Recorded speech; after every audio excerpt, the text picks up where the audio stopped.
오늘 본문의 말씀은 혈류증 앓는 여인과 해당장 야이로에 대한 말씀입니다. 이 말씀은 첫 번째로 우리에게 결핍은 은혜의 재료가 됨을 깨닫게 함을 보게 됩니다. 결핍이 은혜의 재료가 된다는 것입니다. 오늘 해당장 야이로는 이 종교 분리되지 않은 종교와 정치가 하나인 당시의 재판권과 또 종교 지도자로서의 고난을 가진 막강한 고난을 가진 이 해당장 야이로는 많은 것을 가졌지만 그에게 결핍 한 가지가 12살 된 외딸이 죽어간다라고 하는 42절 내용처럼 그 딸의 죽음 앞에 결핍, 그 절박함을 느끼고 있었고요. 혈류증 여인은 몸의 질병으로 인하여 어려움, 그 결핍의 문제를 가지고 있었습니다. 그런데 예수님께 나온 사람들의 공통점이 다 있더라고요. 바로 결핍의 문제입니다. 그러니까 오늘 본문의 주인공들 외에 오늘 앞단락에 나오는 나인성 과부, 백부장의 종, 또 중풍병, 나병 환자, 그리고 베드로 역시 주님을 만날 때 빈 그물 때문에 주님 만난 것 아닙니까? 그러니까 예수님께 나온 사람들은 한결같이 결핍의 문제 때문에 나오게 되었고, 그 결핍의 재앙이 아니라, 문제가 아니라 주님께 나옴으로 말미암아, 주님을 만남으로 말미암아 큰 은혜가 되었음을 오늘 본문에 이야기합니다. 그런데 어떤 사람들은 결핍으로 인하여서 성공하고 어떤 사람은 어려움을 당할까요? 그 중요한 차이점은 바로 생각이라고 하는 차이점이 있습니다. 그 결핍의 문제를 만났을 때 어떤 생각을 하느냐가 그 삶의 결과를 결정짓게 되는 것을 보게 됩니다. 즉, 믿음의 생각은 은혜의 통로임을 우리는 말씀을 통해 깨닫게 되어집니다. 해당장 야이로와 혈류증 앓는 이 여인의 공통점은 무엇입니까? 예수님을 만나면 고침받을 수 있다라고 하는 것이 공통점이었습니다. 그래서 이 해당장 야이로에 대해서 마가복음 5장 23절에 보면 이렇게 얘기합니다. 간곡히 구원하여 이르되 내 어린 딸이 죽게 되었사오니 오셔서 그 위에 손을 얹으사. 지금 외동딸의 죽음의 문제를 해결하는 한 가지 방법은 예수님이 직접 오셔서 손을 얹으시면 고침받고 살 수 있다는 것이었고요. 그리고 이 혈류증으로 앓는 여인은 볼까요? 오늘 본문 44절인데요. 44절입니다. 예수의 뒤로 와서 그의 옷가에 손을 대니. 자, 이 두 사람의 공통점은 예수님께 어쨌든 손을 갖다 대면 된다는 거예요. 주님이 직접 와서 대어주시든지 아니면 내가 가서 예수님께 손을 대든지 하면 고침받을 수 있다라고 하는 그 공통점을 가지고 있습니다.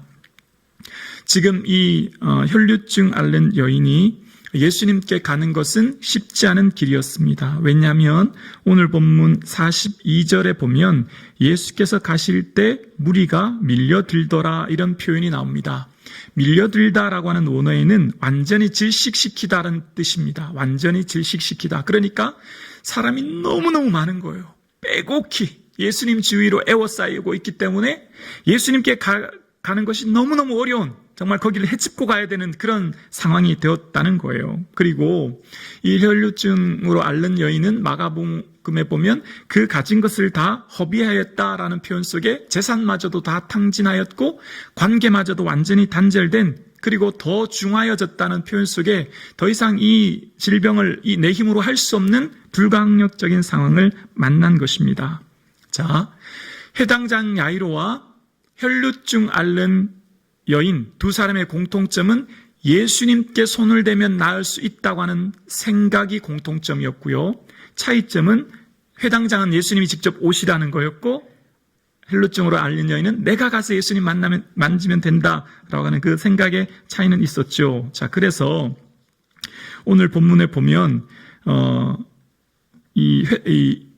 해당장 야이로와 혈류증 앓는 여인들의 공통점은 그 생각 속에 예수님을 만난다고 하는 그 생각이 일치했던 것을 보게 됩니다. 우리는 오늘 본문을 묵상하면서 오늘 앞단락, 그러니까 지난 시간에 묵상했던 거라사에서 귀신 들렸던 사람에 대한 말씀 기억나십니까? 그 사람이 예수님을 만나고 고침받았던 것은 그 특징이 옷을 입고 정신이 온전해졌다라고 하는 표현을 우리는 보았습니다.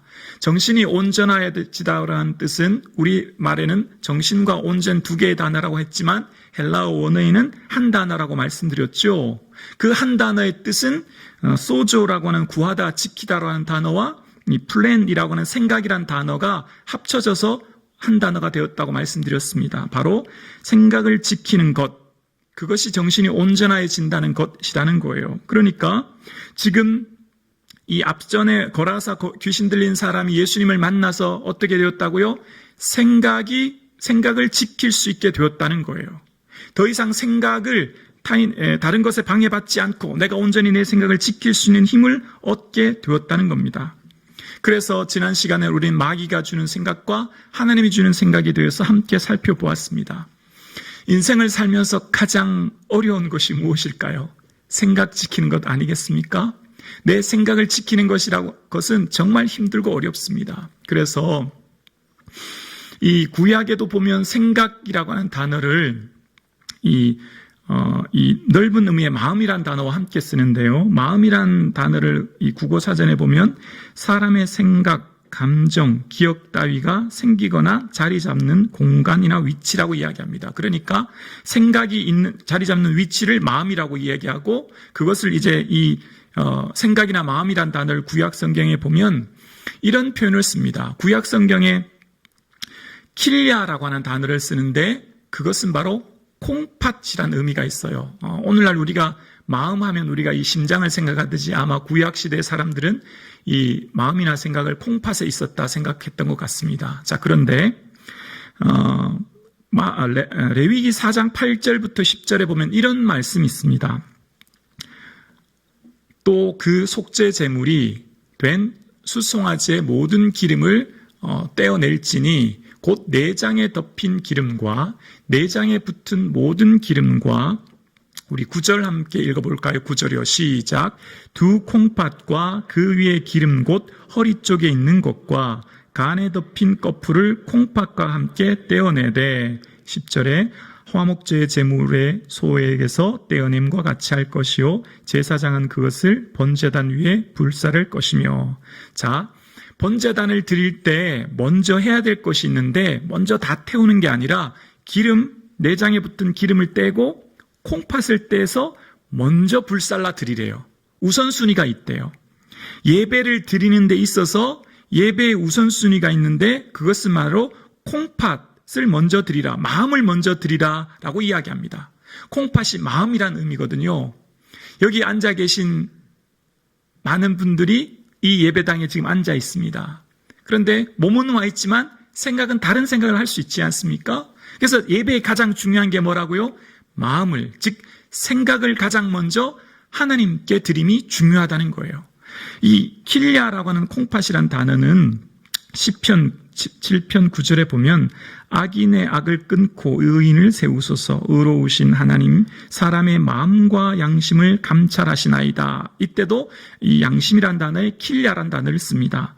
예레미야 11장 20절에 보면 공의로 판단하시며 사람의 마음을 감찰하시는 만군의 여호와여 나의 원통함을 주께 아뢰었사오니 그들에게 대한 주의 보복을 내게 보이리라 하였더니 사람의 마음을 감찰하시는 만군의 여호와여. 이때 마음이란 단어가 킬리아, 콩팥이란 의미라는 거예요. 자, 그러면 이 의미로 다시 살펴본 이렇습니다. 너희들의 삶 가운데 예배를 드릴 때 가장 중요한 것은 너희의 온 마음을 다해서 주님을 예배하는 것이다 라고 하는 것이죠. 오늘 우리가 이 자리에서 앉아드리는 저와 여러분의 삶에 가장 중요한 것은 우리의 마음과 생각과 뜻을 다하여 주님을 예배하는 것인 줄로 믿습니다. 넓은 의미로 확장해 볼까요? 우리가 이 현장 예배를 드리는 이 예배뿐만 아니라 이제 이 예배를 마치고 삶의 자리로 나가시지 않습니까? 가정과 직장과 삶의 자리로 나아갈 때 그 삶의 자리 순간순간마다 어떻게 해요? 너희 마음을 주께 드리고 너희 생각을 지킴으로 삶의 예배를 드리라 라고 말씀하시는 거예요. 그러니까 우리의 삶 가운데 하나님께서 받으시는 예배가 바로 이 현장 예배인 예배당에서 드리는 예배뿐만 아니라 우리 각자의 삶에서 드릴 때 뭘 지키라고요? 생각을. 생각을 지킴으로 온전히 주와 겸손히 동행하는 삶을 살라는 거예요.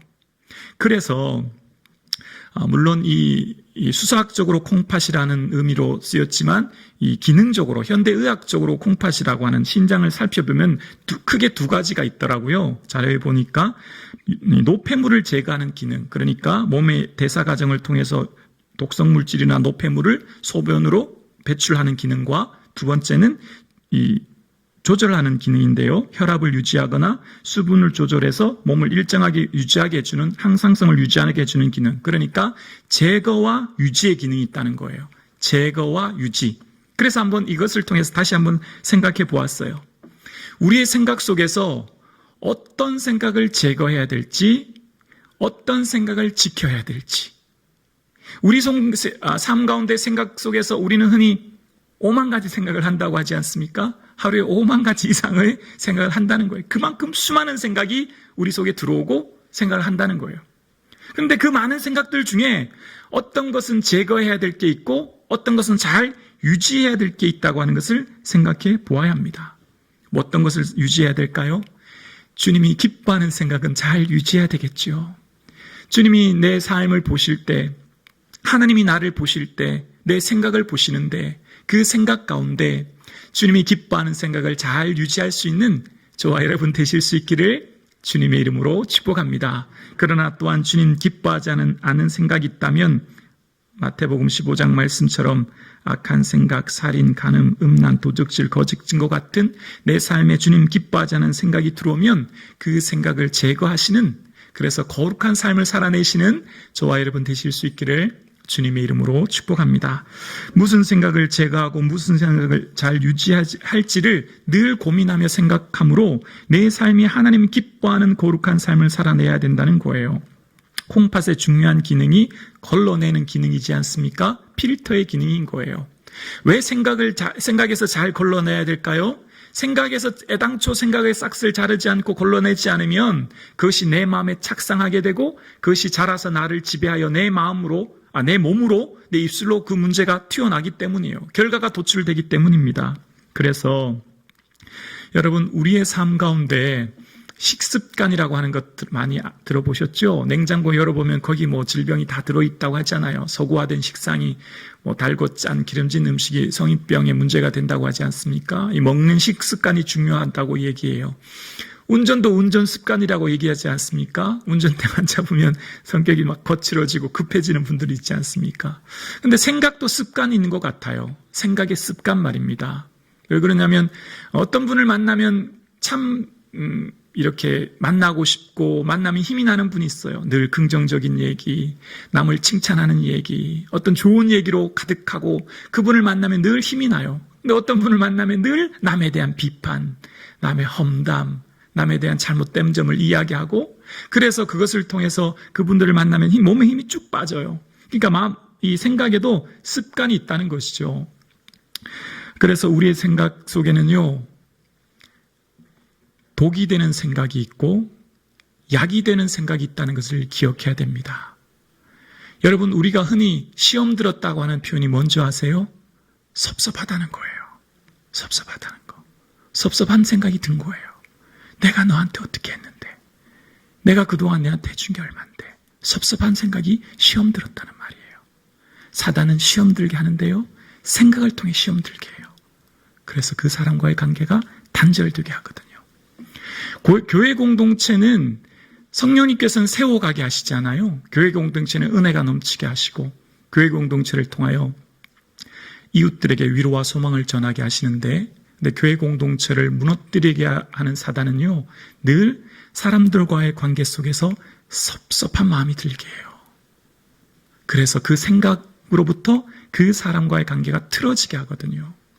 그래서 저와 여러분의 삶 가운데 지금 내 마음에 들어온 생각이 어떤 것인지를 잘 분별해서 주와 겸손히 동행하시는 저와 여러분 되실 수 있기를 주님의 이름으로 축복합니다.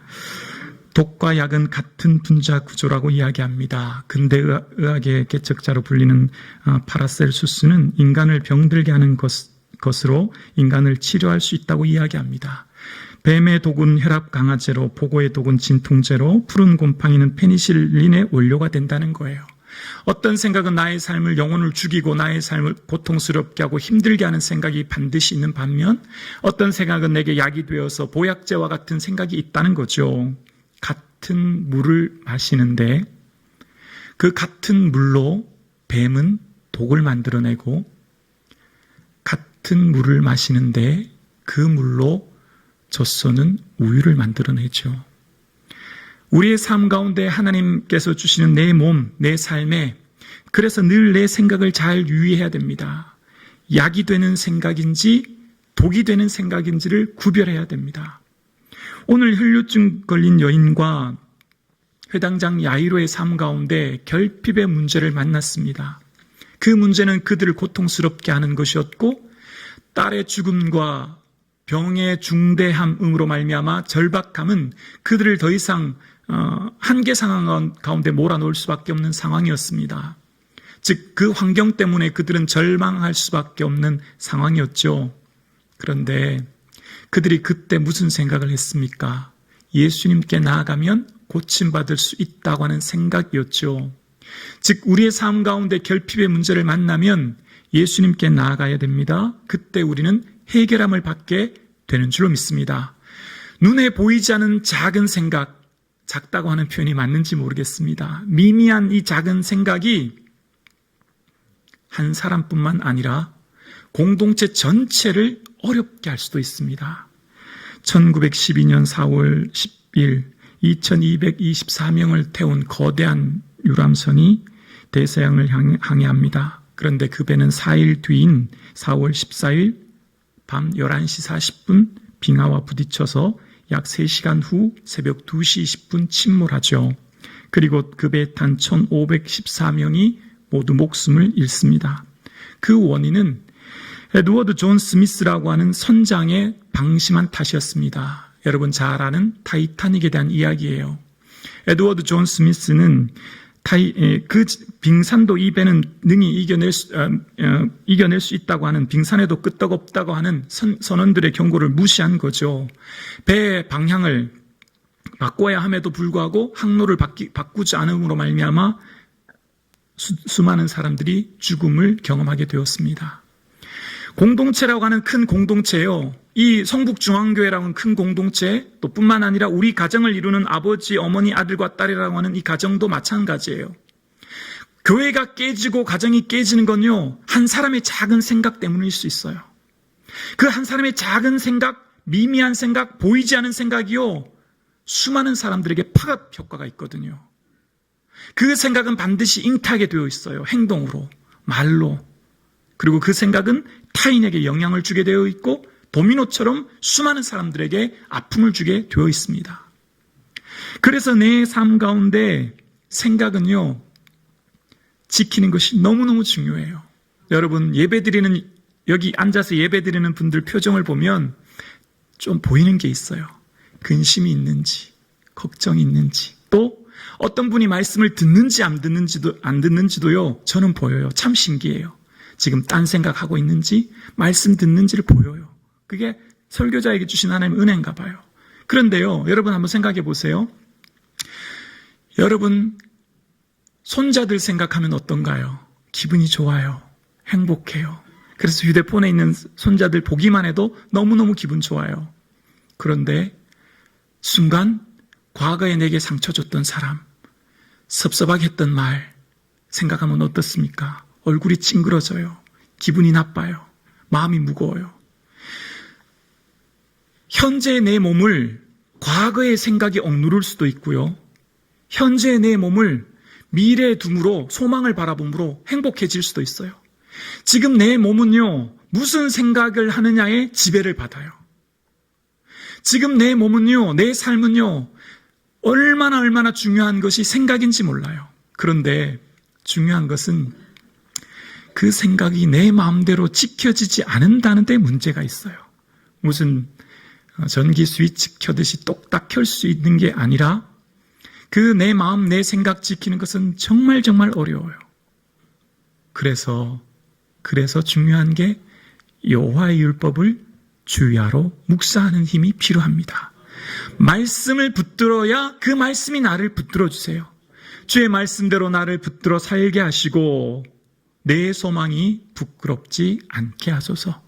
주께서 내 마음에 내 삶을, 내 생각을 온전히 다스리고 지배해야만이 내 소망이, 내 삶의 목표가 허탄한 것 쫓지 않게 된다는 거예요. 그래서 말씀을 주야로 묵상하는 힘이 우리에게 얼마나 중요한지 몰라요. 그리고 저와 여러분의 삶 가운데 한번 섭섭한 일, 마음 상하는 일, 고통스러운 생각이 들어오면 물리쳐내기가 얼마나 어려운지 몰라요. 그때 우리는 빌립보서 말씀을 기억하시고 주님 아무것도 염려하지 말고 모든 일에 기도와 간구로 너희 구할 것을 감사함으로 하나님께 아뢰라 하셨으니 주여 그럼에도 불구하고 감사합니다. 그럼에도 불구하고 이 상황으로 인하여 감사합니다 고백할 때 그리스도의 평강이 우리 마음과 생각을 지켜주시는 줄로 믿습니다. 문제는 생각입니다. 그 사람이 아니에요. 그 환경이 아니에요. 그 문제, 질병이 아니에요. 회당장 야이로의 딸의 죽음이 문제가 아니었고요. 혈류증 앓는 여인의 그 혈류증이 문제가 아니었어요. 문제는 생각이었습니다. 오늘 그 두 사람은 믿음의 생각은 행동으로 열매를 맺게 되어짐을 보게 됩니다. 여러분, 무리가 밀려들더라에 밀려들었다는 것은 질식시킬 정도로 사람들이 많았다는 것 말씀드렸죠. 한두 사람이 아니라 수백, 정확한 표현은 몇 명인지 모르겠어요. 수천 명일 수 있어요. 빼곡하게 애워싸고 예수님 주위로 수많은 사람들이 몰려들었어요. 그 수많은 사람들 중에 다 고침받은 게 아닙니다. 딱 한 사람만 고침받았어요. 혈류증 앓는 여인만이요. 예배당에 앉아 있는다고 다 은혜 받는 게 아니에요. 우리가 말씀 묵상한다고 다 은혜가 되는 게 아니에요. 그래서 우리의 삶 가운데 생각, 자세, 우리의 마음이 얼마나 중요한지 몰라요. 오늘 예배드리는 저와 여러분, 온전히 우리의 생각을 지킴으로 하나님과 겸손히 동행하는 삶의 예배를 드리시는 저와 여러분 되실 수 있기를 주님의 이름으로 축복합니다.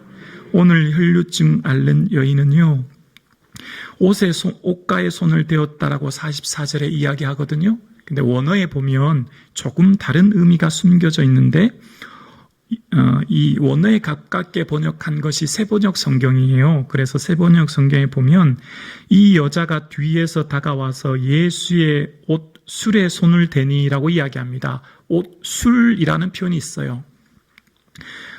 이것은 당시 유대인의 문화의 의복 형태인데요.